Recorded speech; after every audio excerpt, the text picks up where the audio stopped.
I hope this video was helpful to some of you Cricut crafter beginners out there, and this is a small snippet from my course, the Cutting Edge Crafters, which teaches you how to master your Cricut machine and how to design your own SVG cut files. And I would love to invite you to join my free masterclass where I will teach you about the 3 Cricut crafter misconceptions and my framework to transform you into a Cricut master and a craft designer. I hope to see you there, and that link is below this video for you to join. So let's dive into this Cricut Design Space overview. Welcome back. In this lesson, I just want to give you an overview of the Design Space interface. There's a lot of different little things to learn and to practice and to do in here, but I want to just introduce you to it in general, in an overview, before we start diving into the specific tools and buttons and how everything works here. Just so you don't feel like a fish out of water when I say, let's go over here and click this or click that. So, if you're not already, go ahead and go to design.cricut.com and open up a new project. This is already went over this in the lesson where we install Design Space. So go ahead and just get to a new canvas here. And we're just going to start over here. And at the top over here, you'll see a little button that says New. If at any point in time you want to start a new project and get a fresh canvas like we're looking at here, you just want to click this New button over here. When you do that, it's going to likely prompt you, if you've already started a project, to save the project or to replace it if you don't want to save it. But just know that if you want to start a new project, that's the button to do it. The button underneath it here is the Templates button. And this is something that honestly I rarely use, but it is dependent upon every person, and we will cover what its function is. It's just for helping you layer your designs onto a project example. So for example, there's t-shirt templates in here, there's tote bag templates in here that will help you get a perspective of your design on a particular object. So that can be helpful to some people depending on your project. The button below it is your projects button. Anytime you have saved a project, you'll be able to go back and find it in your saved projects over here, or you can also find it up at the top over here where it says My Projects on the right hand top side. So anytime that you want to find something, that's where you're going to go to look for that. Below that we have images. Images is where you're going to go when you want to find an image within Cricut's database. We're going to go over that more in the next lessons, but for all the wonderful images that Cricut offers us, that's where we're going to go to find those. Below that we have text. Anytime you want to add text or work with fonts in any ways, that's where you're going to do that. Below that we have shapes, and shapes is just, they give you basic geometric and pentagon shapes and circles and such like that. Your upload button here at the bottom is where you're going to learn how to upload your own SVG files and print and cut images and anything that is not provided for you via Cricut Images. And you want to upload your own stuff from the web or things that you've designed that we're going to work on later. That's how you're going to do that with this upload button right here. Now, starting over here at the top, to get these to light up, right now they're grayed out because I don't have anything on my canvas.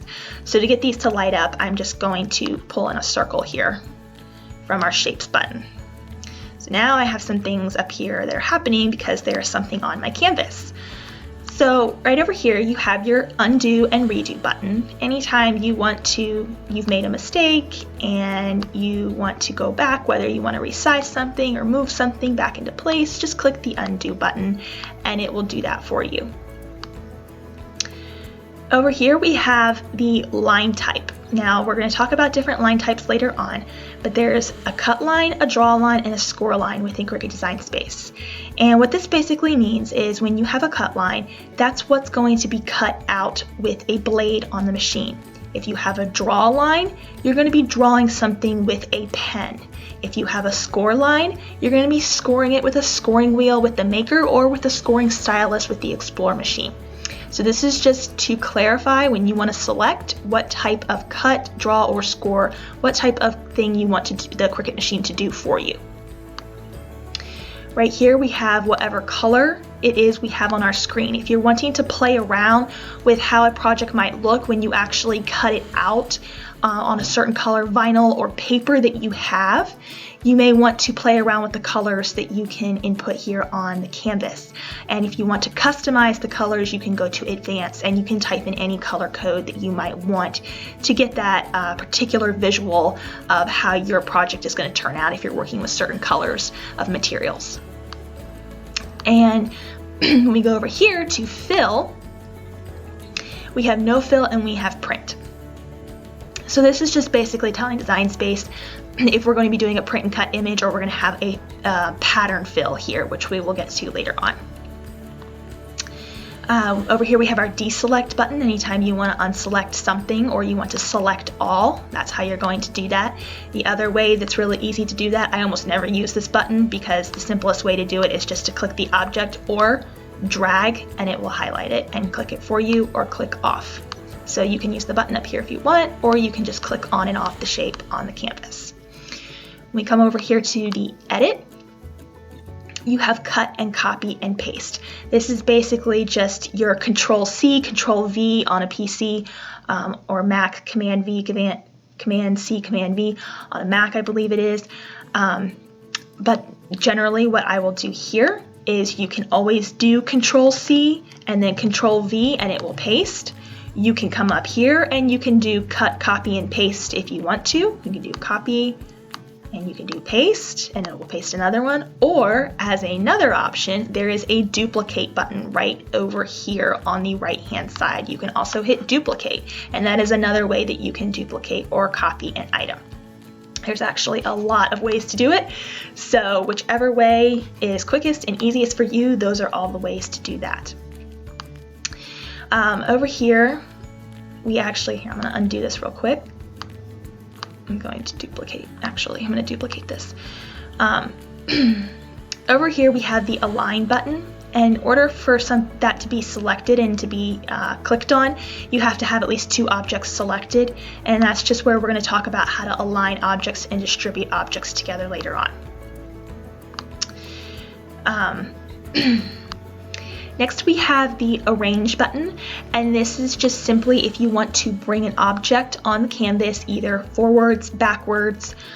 So for example, this circle here is in front of this circle here. If you're working with a design and you need to send something to the back, you're just going to click on that arrange button and you can hit send to the back, and now this circle is on top of this one. So when you're working with layers, that can be helpful if you're trying to arrange a design in a particular way.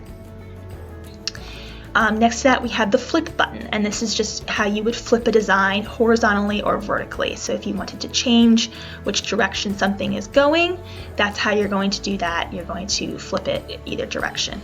And these are obviously circles that are very perpendicular to each other, so you can't really tell that I'm flipping them when I click that button, but they're being flipped 180 degrees each direction, whether it be horizontally or vertically. Right here we have the size. At any point in time, this will tell you the size of the object on your screen. You will always also see the size right here on the object on the X and Y axis, or on the vertical and horizontal axis. So you will see the numbers written in inches at any point in time right here.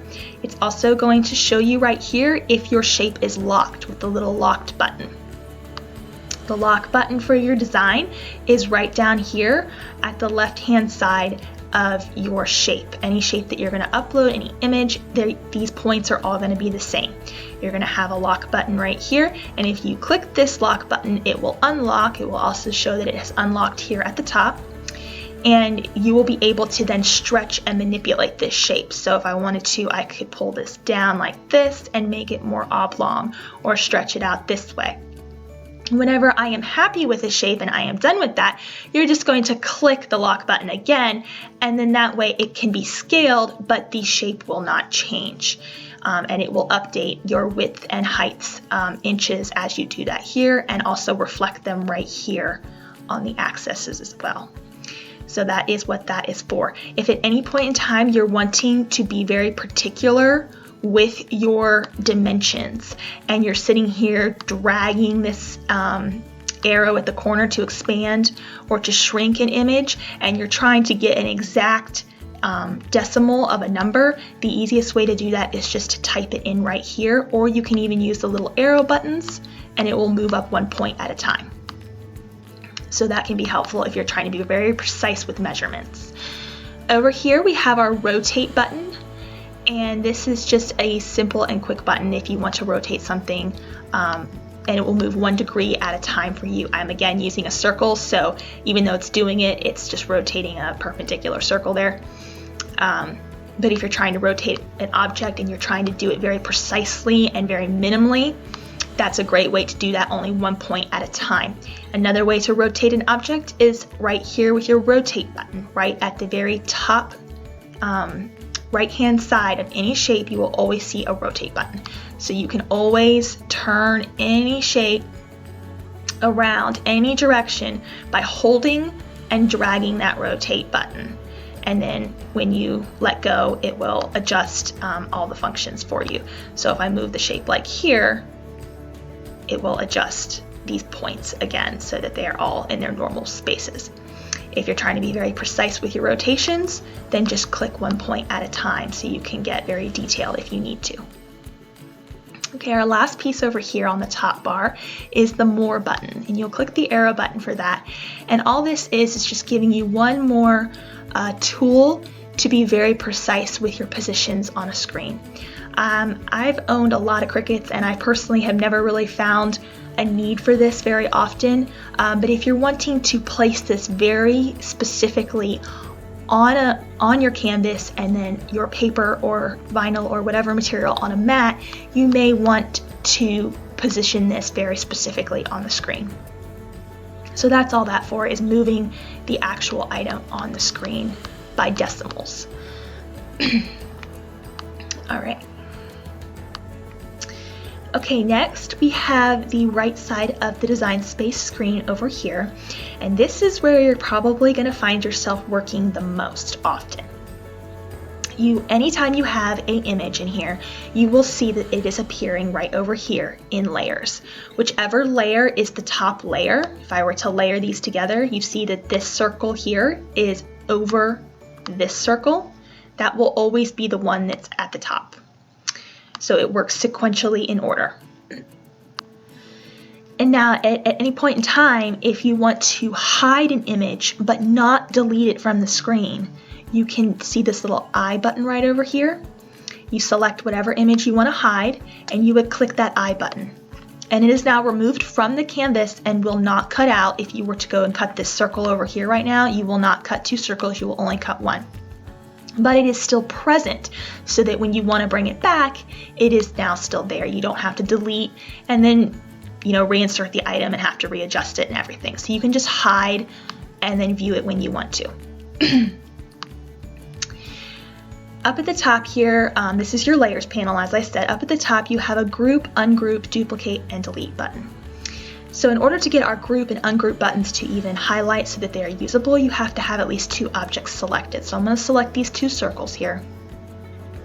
And if I wanted to group these together, you would just click the group button. And all that's ultimately doing is just making it so that it is one layer within a group and it is adjustable together, so that you can move both at the same time and do everything in sync in that one group. Whenever you want to ungroup it, just hit the ungroup button right next to it. Oftentimes, when you import your own SVGs, your items will automatically be imported as a group. So you will always just need to select the item and then click that ungroup button to be able to move the layers around if you need to. The next button over here is the duplicate button, which I already discussed a moment ago, and that's just to duplicate any item. You can click that or do copy and paste. And then the delete button over here, anytime you want to actually delete an item, you can also just delete an item by clicking the delete button or the backspace button on your desktop, on your keypad. Yeah, that's what it's called, keypad. So anytime you want to delete an item, you can also use your keypad with the delete button and the backspace button, as well as this button right up here. So moving on. we have the color sync over on this side right now. When we have layers selected, we are in the layers panel. When we want to move to that, you want to click the color sync button. So if we want to move to color sync, we got to click on that. It's telling you here, this panel just allows you to sync colors to use fewer materials. You can change an object's color and drag and drop that object into a layer of the desired color. Right now, I only have one color on this screen. So it is just showing me one color sync layer here because I don't have more than one color. But if you're wanting to consolidate your colors to use fewer materials, and you want to do that real easily, there are a few other ways you can do this, but the color sync panel, that's what that's there for. So to show you an example of this, I'm going to select one of my circles, and I'm going to come over here to the colors button that we discussed earlier, and I'm going to change it to just this blue. You will now see that it's registering that I have two colors here in Design Space.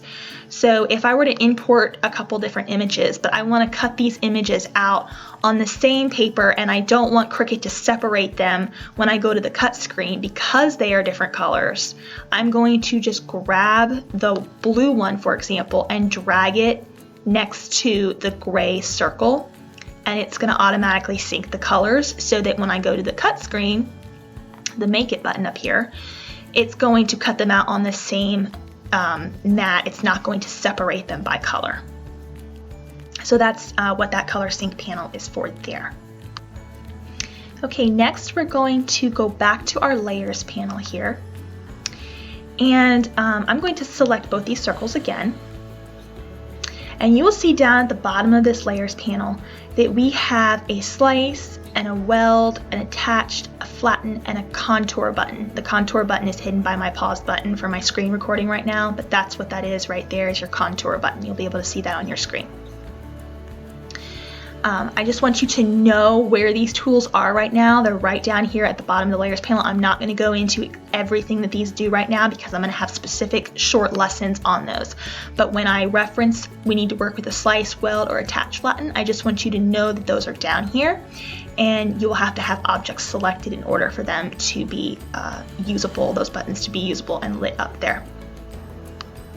As I mentioned earlier, anytime you want to save a project, you would just click the Save button right up here at the top, and then it will be able to be found in your projects over there in your saved projects, and that's the Cricut Cloud.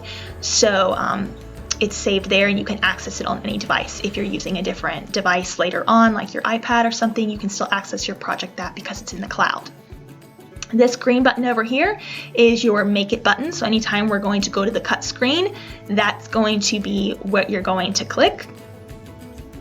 And it would always tell you that it's sorting it by color, and it will present you with the cut screen. I'm not going to go any more into that right now because we're going to get more into that with individual lessons. If you want to exit the cut screen at any time, you'll just click the Cancel button at the bottom. So that is a basic introduction to Design Space. And I want to mention too that if at any point in time you want to zoom in and out, you'll have a zoom in and out button right down here at the bottom. You can just hit the minus button to zoom all the way out, or you can hit the plus button to zoom all the way in. So I think I covered pretty much everything there, and we're going to go into each of these individual tools and use them as we use our practice lessons. So you now have a basic overview of Design Space. I'll see you guys in the next lesson. Don't forget to sign up for that free masterclass I mentioned, the 3-step framework to transform you into a Cricut master and a craft designer. I'll see you there.